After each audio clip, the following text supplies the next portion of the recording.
berita tentang Mahkamah Konstitusi, MK, yang mengabulkan sebagian permohonan Partai Buruh dan sejumlah pemohon lain terkait Undang-Undang Cipta Kerja, UU Ciptaker, sangat menarik perhatian.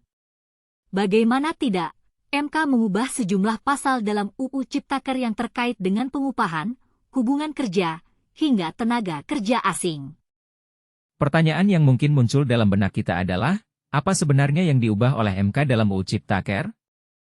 Dan bagaimana implikasinya terhadap para pekerja dan pengusaha? Menurut MK, ada perimpitan norma dalam UU 13 2003 dengan norma dalam UU Juni 2023 tentang Ciptaker.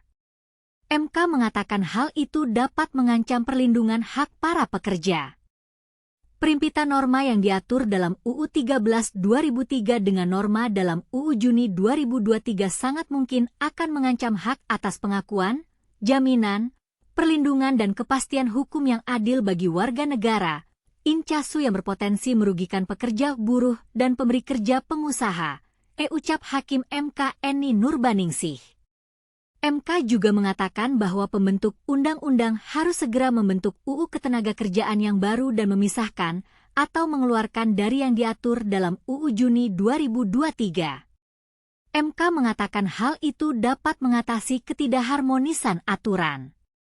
Dalam putusannya, MK mengubah 21 pasal dalam UU Ciptaker. Salah satunya adalah pasal 42 ayat 1 dalam pasal 81 angka 4 UU Juni 2023 yang menyatakan, pemerintah pusat harus dimaknai sebagai menteri yang bertanggung jawab di bidang urusan ketenagakerjaan incasu Menteri Tenaga Kerja. Lalu, bagaimana dengan pasal-pasal lainnya yang diubah oleh MK?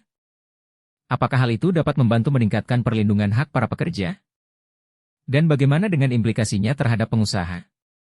Dalam putusannya, MK juga mengatakan bahwa pasal 56 ayat 3 dalam pasal 81 angka 12 UU Juni 2023 yang menyatakan jangka waktu atau selesainya suatu pekerjaan tertentu sebagaimana dimaksud pada ayat 2 ditentukan berdasarkan perjanjian kerja, harus dimaknai sebagai jangka waktu selesainya suatu pekerjaan tertentu dibuat tidak melebihi paling lama 5 tahun, termasuk jika terdapat perpanjangan.